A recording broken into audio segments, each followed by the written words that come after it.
मुख्यमंत्री चंपई सोरेन ने नशा मुक्त झारखंड बनाने के लिए जागरूकता रथ को हरी झंडी दिखाकर किया रवाना। कहा, मादक पदार्थों पर रोक के लिए संकल्पित है सरकार। ग्रामीण विकास सचिव ने सभी जिलों के डीडीसी के साथ की योजनाओं की समीक्षा। लंबित योजनाओं की कार्य योजना बनाकर ससमय पूर्ण कराने का दिया निर्देश। केंद्रीय तसर अनुसंधान एवं प्रशिक्षण संस्थान नगड़ी के 60 वर्ष पूरे। स्थापना दिवस पर कार्यक्रम का आयोजन। पूर्व लोकसभा उपाध्यक्ष खड़िया मुंडा ने वैज्ञानिकों का बढ़ाया हौसला। और राज्य में भीषण गर्मी को देखते हुए एक बार फिर स्कूलों के समय में बदलाव। केजी से 12वीं तक की कक्षा सुबह 7 से 11:30 बजे तक होगी संचालित, जारी हुआ आदेश।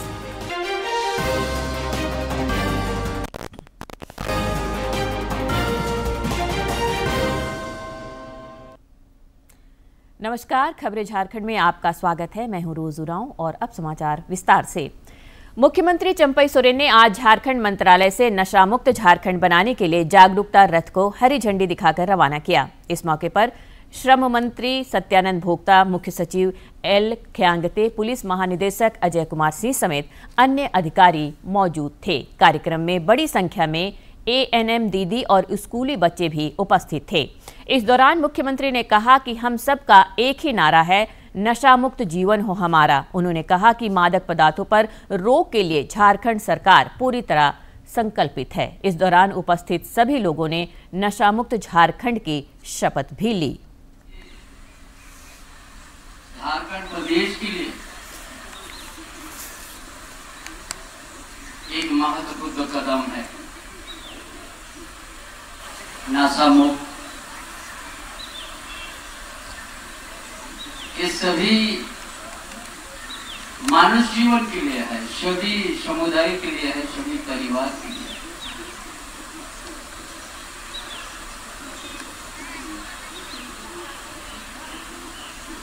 बहुत तरह के हम लोग अखबार में देखते हैं, बहुत तरह का नशापन बहुत तरह के होते हैं।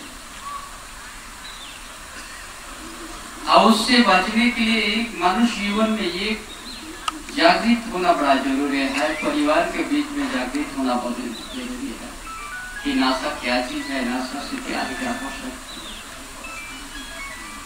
कैसे करियो जी बताएं, हमको नहीं पता। इसीलिए आज हमारी सरकार ने ये कदम प्रचार प्रसार के लिए आज से शुरू कर दिया पूरा प्रदेश में।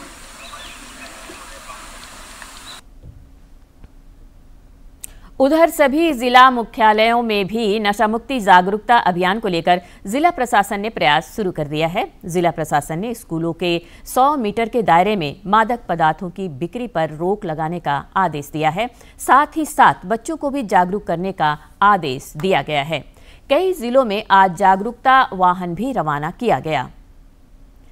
मुख्यमंत्री चंपा सोरेन से आज झारखंड मंत्रालय में विशिष्ट सेवा मेडल प्राप्त मेजर जनरल परमवीर सहडागर ने मुलाकात की। 23 इन्फीडेंट डिवीजन दीपाटोली के मेजर जनरल परमवीर सिंह डागर की मुख्यमंत्री से यह शिष्टाचार मुलाकात थी। इस मौके पर मुख्यमंत्री के अपर मुख्य सचिव अविनाश कुमार और लेफ्टिनेंट कर्नल अनुज शर्मा मौजूद थे। झारखंड में विधानसभा चुनाव की तैयारियों में भारतीय जनता पार्टी जुट गई है। कल दिल्ली में राष्ट्रीय अध्यक्ष जेपी नड्डा और केंद्रीय गृह मंत्री अमित शाह की मौजूदगी में एक महत्वपूर्ण बैठक हुई। इस बैठक में असम के मुख्यमंत्री हेमंत बिस्वा शर्मा और संगठन महामंत्री बीएल संतोष मौजूद थे। प्रदेश अध्यक्ष बाबूलाल मरांडी ने इस बैठक के संबंध में जानकारी देते हुए कहा कि झारखंड के कई नेता भी इस बैठक में शामिल हुए। उन्होंने कहा कि लोकसभा चुनाव की समीक्षा और आगामी विधानसभा चुनाव को लेकर विस्तृत चर्चा हुई। तो भारत सरकार के कृषि मंत्री, मध्य प्रदेश के पूर्व मुख्यमंत्री रहे शिवराज सिंह चौहान जी और फिर आसाम के मुख्यमंत्री हेमंत बिस्वा शर्मा जी हम सबके बीच अभी उपस्थित है। तो चुनाव लोकसभा का हुआ, उसकी हम सब लोगों ने समीक्षा भी की और उसके साथ साथ 2024 के आखिरी में जो विधानसभा का चुनाव है उस दृष्टिकोण से हम सब लोगों ने तैयारी की भी। एक प्रकार से क्या क्या चुनौतियाँ हैं, हमें और कैसे कैसे आगे बढ़ना है। सामान्यतया इन सारे बिंदुओं पर चर्चा हुई। ग्रामीण विकास सचिव के श्रीनिवासन ने आज सभी जिलों के डीडीसी के साथ वीडियो कॉन्फ्रेंसिंग के माध्यम से योजनाओं की समीक्षा की। इस दौरान उन्होंने विभाग के योजनाओं के सफल क्रियान्वयन को लेकर कई निर्देश दिए। विभाग के सचिव ने कहा कि लंबित योजनाओं की कार्य योजना बनाकर सभी अधिकारी ससमय कार्य पूर्ण कराएं। उन्होंने कहा कि कल्याणकारी योजनाओं को धरातल पर उतारना हमारी प्राथमिकता है। आज विश्व सिकल सेल दिवस है। इसको लेकर मध्य प्रदेश के डिंडौरी में आयोजित कार्यक्रम में उपराष्ट्रपति जगदीप धनखड़ शामिल हुए। इस मौके पर उन्होंने कहा कि 2047 का हवन शुरू हो चुका है, सबको आहुति देनी है। उन्होंने कहा कि पूर्णाहुति सिकल सेल बीमारी की होगी। इस मौके पर मध्य प्रदेश के राज्यपाल समेत अन्य लोग मौजूद थे।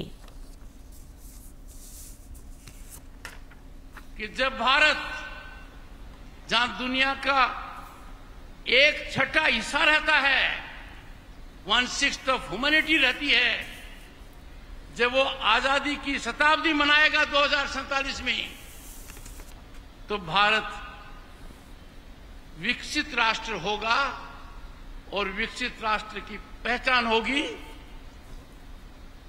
सिकल सेल बीमारी का पूर्ण उन्मूलन। यह दृढ़ संकल्प भारत के प्रधानमंत्री ने लिया है। इधर रांची के सदर अस्पताल में भी इस मौके पर कार्यक्रम का आयोजन किया गया। कार्यक्रम में राज्य के स्वास्थ्य मंत्री बन्ना गुप्ता और विधायक सीपी सिंह शामिल हुए। मौके पर स्वास्थ्य मंत्री ने कहा कि लगातार सिकल सेल एनीमिया को लेकर राज्य भर में जागरूकता अभियान चलाया जा रहा है। राज्य में अब तक 10,87,750 लोगों का टेस्ट कराया गया है। इसमें सिर्फ 1,890 लोग ही सिकल सेल एनीमिया से ग्रसित हैं। उन्होंने कहा कि इसकी जांच फिलहाल सिर्फ रांची में होती है, लेकिन सभी 24 जिले में मशीन लगाने पर विभाग विचार कर रहा है। परीक्षण प्रतिबंधित करते हैं, लेकिन वही सेक्शन 4 ऐसा है जो कुछ एक बीमारियों के लिए हमको वो जांच की भी इजाज़त देता है।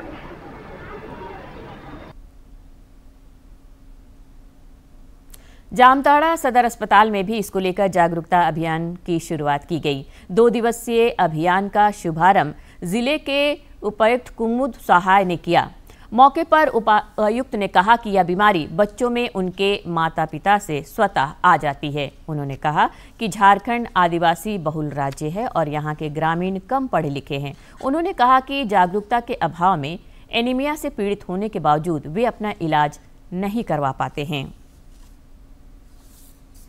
अवेयरनेस डे हम लोग मना रहे हैं। ये एक इनहेरिटेंस वाला डिजीज़ है जो कि बच्चे अपने माँ बाप से कैरी करते हैं। और हमारा जो राज्य है वो ट्राइबल राज्य है और यहाँ पे ट्राइबल्स में बहुत जगह जागरूकता नहीं है, या फिर कह लें हम कि वो लोग पढ़े लिखे नहीं है, इसलिए इसका इलाज सही ढंग से नहीं करा पाते हैं। तो मैं स्वास्थ्य विभाग के सभी से, सिविल सर्जन से लेकर के ANM एंड जितने भी लोग हैं, सभी से यही अनुरोध करूंगी कि आप इसे चारों ओर जागरूक करें कि इसके लिए वे हॉस्पिटल में डॉक्टर्स से कांटेक्ट करें और इसका इलाज कराएं। डॉक्टर्स इसकी बेहतर इलाज कर पाएंगे। इधर पलामू जिले में सिकल सेल एनीमिया की जांच के लिए CHC कस्तूरबा विद्यालय एवं कॉलेजों में अभियान चलाया जाएगा। आज पहले दिन सभी सामुदायिक स्वास्थ्य केंद्रों, कस्तूरबा गांधी आवासीय विद्यालय और GLA कॉलेज परिसर पर कैंप लगाया गया। कैंप में 40 वर्ष तक के लोगों की स्क्रीनिंग की गई। मौके पर civil surgeon doctor Anil Kumar ने कहा कि कैंपों के माध्यम से सिकल सेल को लेकर व्यापक रूप से जागरूकता अभियान चलाया जाएगा। जितने भी कैरियर आते हैं उनके गार्जियंस और उनको स्वयं ये जान लेना है कि मैं कैरियर हूं, और शादी के समय अपने पार्टनर का भी स्क्रीनिंग करा लेना है ताकि इस बीमारी को हम समाज से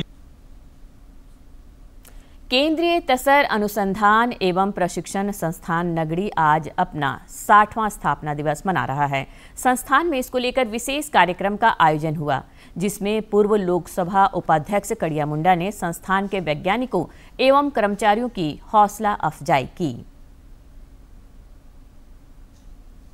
1964 में आज ही के दिन मलबरी और तसर के क्षेत्र में काम करने वाली इस संस्था की स्थापना हुई थी।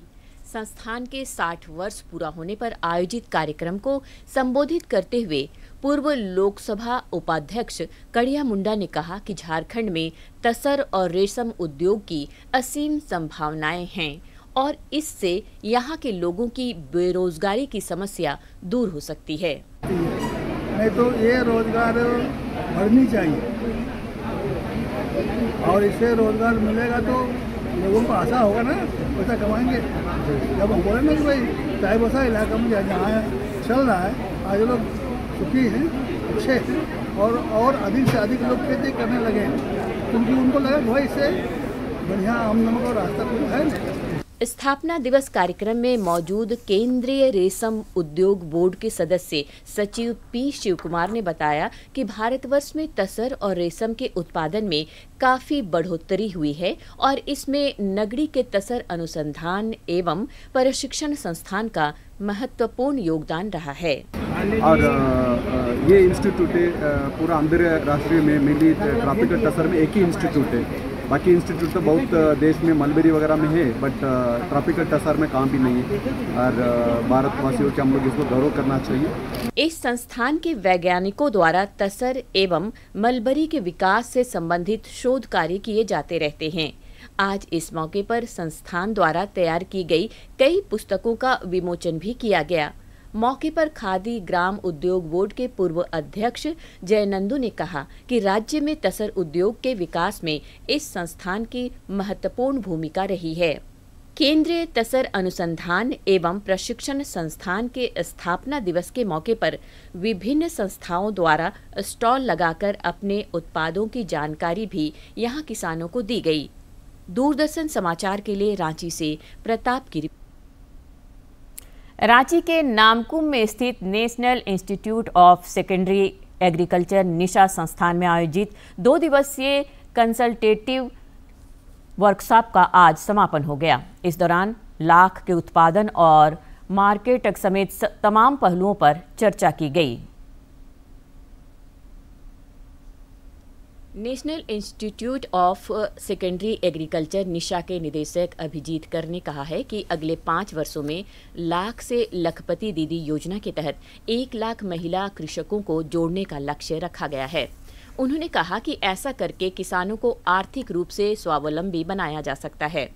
और उसके साथ साथ एक और चीज़ भी आया है कि जैसे हमारे माननीय प्रधानमंत्री जी लखपति दीदी बनाने का जो टारगेट रखा है, तो हम कोशिश करेंगे कि अगले 5 साल के अंदर जब तक हम ये डबलिंग ऑफ प्रोडक्शन कर सके, तब तक कम से कम 1 लाख लखपति दीदी हम लाख से बना सकें। इस मौके पर प्रदान के प्रोजेक्ट कोऑर्डिनेटर विजय कुमार बीरू ने कहा कि परंपरागत लाख की खेती की जगह अब तकनीक आधारित लाख की खेती को बढ़ावा दिया जा रहा है। उन्होंने कहा कि निशा की ओर से इजाद किए गए तकनीक को किसानों तक पहुंचाना प्रदान का मकसद है। तकनीक अपनाने से, जो नए तकनीक है जो यहाँ के साइंटिस्ट डेवलप कर रहे हैं, उसको अपनाने से लाख की खेती में वृद्धि होती है, जो क्लाइमेट का प्रभाव होता है उससे में कमी होती है और किसान अधिक से अधिक लाभ कमा पाते हैं। कम लागत में अच्छा मुनाफा होने की वजह से इस सेक्टर में किसानों का रुझान अधिक देखा जा रहा है। किसानों ने कहा कि सब्जी समेत अन्य कृषि उपज में नुकसान की गुंजाइश अधिक होती है, लेकिन लाख की खेती में इस तरह की चिंता की कोई बात नहीं होती। किसानों का कहना है कि इस काम से जुड़कर उनके जीवन में सुखद बदलाव आया है।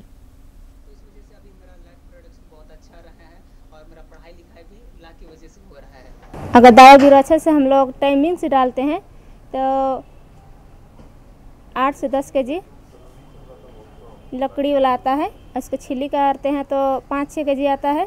फायदा इसमें यही है दादा कि इसमें लेबर कॉस्ट भी उतना नहीं लगता है और बेचने में भी दिक्कत नहीं है, सड़ने गलने का भी इसमें दिक्कत नहीं है। 2 दिवसीय कार्यशाला में झारखंड के रांची और खूंटी के किसानों के अलावा पड़ोसी राज्य छत्तीसगढ़, मध्य प्रदेश और पश्चिम बंगाल के किसानों ने भी लाख से जुड़ी कई जानकारियां हासिल की। इस दौरान लाख के क्षेत्र में FPO और लाख बोर्ड के गठन जैसे मुद्दों पर भी विचार विमर्श किया गया। दूरदर्शन समाचार के लिए रांची से विकास के साथ करमवीर की रिपोर्ट। प्रदेश कांग्रेस अध्यक्ष राजेश ठाकुर ने आज बोकारो स्टील सिटी स्थित मानव सेवा आश्रम में अनाथ बच्चों के साथ कांग्रेस नेता राहुल गांधी का जन्मदिन मनाया। इस मौके पर बोकारो जिला कांग्रेस के पदाधिकारी मौजूद रहे। मीडिया से बातचीत में श्री ठाकुर ने कहा कि राहुल गांधी का जन्मदिन गरीब और अनाथ बच्चों को फल, मिठाइयां और खाना खिलाकर खुशियां बांटने की एक छोटी कोशिश है।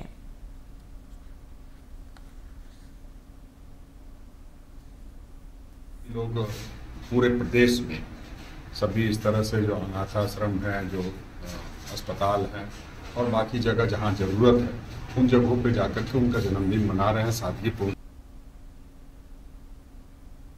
भारतीय रिजर्व बैंक के गवर्नर शक्तिकांत दास ने विकास दर को लेकर उम्मीद जताई है कि पहली तिमाही में अर्थव्यवस्था 7.3% की दर से बढ़ेगी। उन्होंने कहा कि इस दौरान महंगाई दर भी 4% के नीचे रहेगी।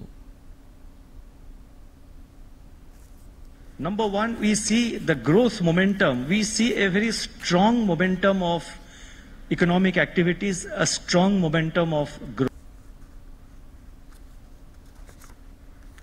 झारखंड हाईकोर्ट में आज रांची के बड़ा तालाब की साफ सफाई और आसपास के 3 डैमों के अतिक्रमण मामले में सुनवाई हुई। इस संबंध में दायर एक जनहित याचिका पर सुनवाई करते हुए अदालत ने पेयजल एवं स्वच्छता विभाग के प्रधान सचिव सहित रांची नगर निगम के अभियंता को नोटिस जारी करते हुए कल सशरीर उपस्थित होने का आदेश दिया है। वाटर हार्वेस्टिंग की जांच से जुड़े अन्य अभियंता को कल सशरीर उपस्थित रहने का निर्देश दिया है। रांची के बड़ा तालाब पर करोड़ों की खर्च के बाद भी अभी तक साफ सफाई नहीं हो पाई है एवं सभी डैम के किनारे अतिक्रमण कर लोगों ने घर बना लिया है और पानी के स्रोतों को रोक रखा है। इस मामले पर स्वतः संज्ञान झारखंड उच्च न्यायालय के द्वारा लिया गया था।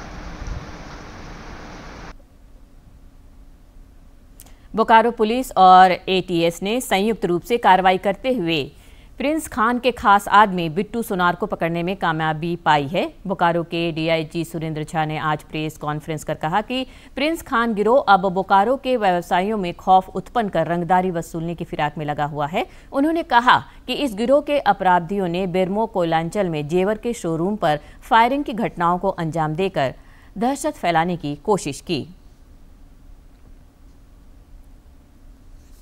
दोनों आरोप दोनों घटनाओं में शामिल जो हमारे जो रेकी करने वाले थे, जो कांड को अंजाम देने वाले थे और जिनके इशारे पे ये कांड की गई, पूरे मामले का उन्होंने डिटेक्शन किया है और साथ ही इसमें जो लोग थे उसकी अरेस्टिंग हुई है। जिस हथियार से फायरिंग की बरामद की गई है, जिस मोटरसाइकिल इस्तेमाल किया गया था वो बरामद की गई है। सीसीटीवी फुटेज और इन लोग कन्फेशन के आधार पर इन लोगों ने पुष्टि भी कर ली है कि इन अपने रहनुमा जो इनके सरगना है प्रिंस खान, जो कि कहीं बाहर बैठा हुआ है, उसके माध्यम से ये लोग कॉन्टैक्ट में थे और इन लोगों को टास्क दिया गया था कि यहाँ पे हमारे लिए काम कीजिए और इसके बदले में जो हो पाएगा हम आपके हेल्प। जमशेदपुर में मेटलर्जी और मटेरियल इंजीनियरिंग को लेकर एक संगोष्ठी का आयोजन किया गया। इसका विषय बिहाइंड द टीचर डेस्क था। इस संगोष्ठी का आयोजन राष्ट्रीय धातुकर्म प्रयोगशाला एवं वैज्ञानिक तथा औद्योगिक अनुसंधान परिषद द्वारा किया गया। जमशेदपुर में राष्ट्रीय धातुक्रम प्रयोगशाला एवं वैज्ञानिक तथा औद्योगिक अनुसंधान परिषद द्वारा आयोजित संगोष्ठी में दुर्गापुर CMERI के निदेशक डॉक्टर नरेश चंद्र मुर्मू मुख्य अतिथि के रूप में उपस्थित थे। इस मौके पर राष्ट्रीय धातुक्रम प्रयोगशाला जमशेदपुर के निदेशक संदीप घोष चौधरी ने बताया कि मेटलर्जी के बारे में नए शोध और नई तकनीकी की जानकारी के मकसद से इसका आयोजन किया गया। इसका जो स्टील दूसरा छोटा छोटा स्टील प्लांट है वो लोग कोशिश कर रहे हैं कुछ करने के लिए, जैसे आर्मर स्टील हमारे कंट्री के लिए बहुत ज़रूरी है, तो वो हम लोग बनाने के लिए कोशिश कर रहे हैं। हाई बैलिस्टिक स्ट्रेंथ जिसमें बहुत ही इंपॉर्टेंट चीज़ है, वो सब चीज़ बनाने की कोशिश कर रहे हैं। हम लोग एल्युमिनियम के लिए भी काम कर रहे हैं, नया चीज़ जैसी कंडक्टर्स जो आपका हाई टेंशन लाइन में लगते हैं उसके लिए भी हाई टेम्परेचर कंडक्टर अलॉय, वो सब चीज़ बनाने की कोशिश में है।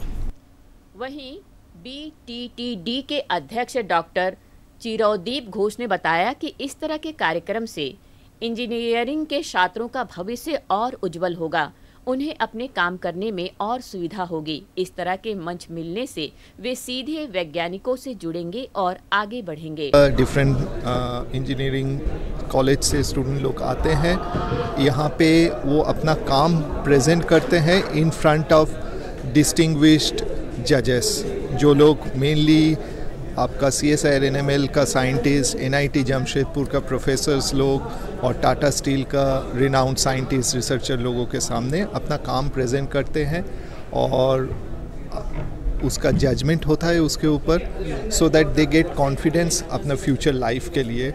इस दौरान कई वैज्ञानिकों ने भी अपने विचार व्यक्त किए। वैज्ञानिक डॉक्टर गोपी किशन मंडल ने बताया कि CO2 के कारण विश्व के जलवायु में परिवर्तन हो रहा है, इसे कैसे कम किया जा सके, इसको लेकर कोशिश की जा रही है।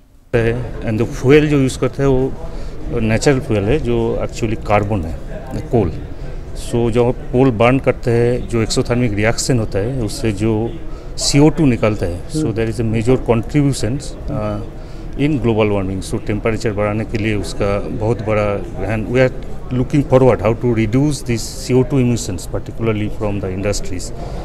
इस संगोष्ठी में विभिन्न इंजीनियरिंग कॉलेज के 80 छात्र छात्राओं ने हिस्सा लिया। कार्यक्रम में विभिन्न क्षेत्रों के विशेषज्ञों ने इन विद्यार्थियों से मेटलर्जी से संबंधित जानकारी साझा की। कार्यक्रम में रिसर्च जनरल का भी लोकार्पण किया गया। जमशेदपुर से राजेश कुमार लाल दास की रिपोर्ट। प्रधानमंत्री नरेंद्र मोदी इस महीने की 30 तारीख को आकाशवाणी से मन की बात कार्यक्रम में अपने विचार साझा करेंगे। कार्यक्रम के लिए लोग अपने विचार और सुझाव माईगॉव पोर्टल और टोल फ्री नंबर 1800117800 पर 28 जून तक भेजे जा सकते हैं। भीषण गर्मी को देखते हुए स्कूली शिक्षा एवं साक्षरता विभाग ने स्कूलों के समय में एक बार फिर बदलाव किया है। विभाग की ओर से जारी आदेश में कहा गया है कि राज्य में संचालित सभी कोटि के सरकारी, गैर सरकारी, सहायता प्राप्त एवं सभी निजी विद्यालयों में KG से वर्ग 12वीं तक की कक्षाएं अगले आदेश तक सुबह 7 बजे से पूर्वाह्न 11:30 बजे तक संचालित की जाएगी। राजधानी रांची समेत राज्य के कई इलाकों में आज चिलचिलाती धूप से लोगों को राहत मिली। आज भी कई जिलों में हल्के से मध्यम दर्जे की बारिश हुई, जिससे लोगों को गर्मी से भी राहत मिली। मौसम वैज्ञानिक अभिषेक आनंद ने बताया कि अगले 2 से 3 दिनों में राज्य में मानसून के प्रवेश की संभावना है और उसके बाद अच्छी बारिश होने की भी उम्मीद है। और अब एक नजर डालते हैं मुख्य शहरों के आज के तापमान पर। राजधानी रांची का अधिकतम तापमान 37.6 और न्यूनतम 28 डिग्री सेल्सियस रिकॉर्ड किया गया। जमशेदपुर का अधिकतम तापमान 40 और न्यूनतम 29.7 तथा डाल्टनगंज का अधिकतम तापमान 42.8 और न्यूनतम तापमान 29.7 डिग्री सेल्सियस रिकॉर्ड किया गया।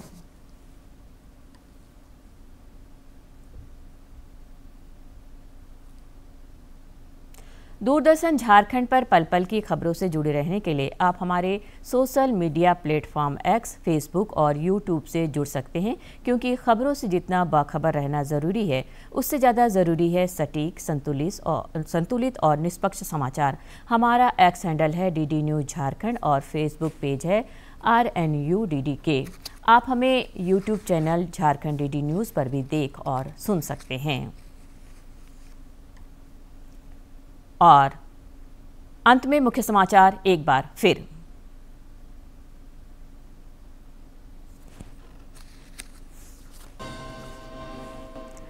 मुख्यमंत्री चंपई सोरेन ने नशा मुक्त झारखंड बनाने के लिए जागरूकता रथ को हरी झंडी दिखाकर किया रवाना। कहा, मादक पदार्थों पर रोक के लिए संकल्पित है सरकार। ग्रामीण विकास सचिव ने सभी जिलों के DDC के साथ की योजनाओं की समीक्षा। लंबित योजनाओं की कार्य योजना बनाकर ससमय पूर्ण कराने का दिया निर्देश। केंद्रीय तसर अनुसंधान एवं प्रशिक्षण संस्थान नगरी के 60 वर्ष पूरे। स्थापना दिवस पर कार्यक्रम का आयोजन। पूर्व लोकसभा उपाध्यक्ष कड़िया मुंडा ने वैज्ञानिकों का बढ़ाया हौसला। और राज्य में भीषण गर्मी को देखते हुए एक बार फिर स्कूलों के समय में बदलाव। केजी से 12वीं तक की कक्षा सुबह 7 से 11:30 बजे तक होगी संचालित, जारी हुआ आदेश।